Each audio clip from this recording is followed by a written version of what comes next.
Here I have Mercedes Vito, and let me show you how to use the active line keeping assist. Let me show you how to adjust the level of this feature, how to turn it on or off, and I will explain what it does. So at the very beginning, let's start by using the home screen of the Mercedes infotainment system. Let's swipe here to the left until you see the car icon, and let me tap it to open the settings. Then let's use the first tab, which is the assistance, and from the assistance, let's select the collision avoidance. As you can see here, you can enable or disable the active line keeping assist just by using this toggle.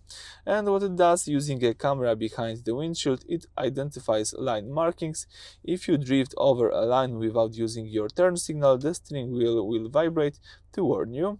In many models like this one also, the car will also apply one-side braking or steering to put you back into the line.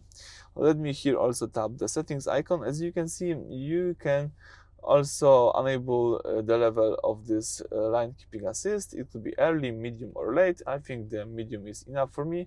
Here you can also use the advanced support to help you get back to your line. I'm just using this without this advanced support. And I think that's it. Thank you for watching. Please subscribe to our channel and leave thumbs up.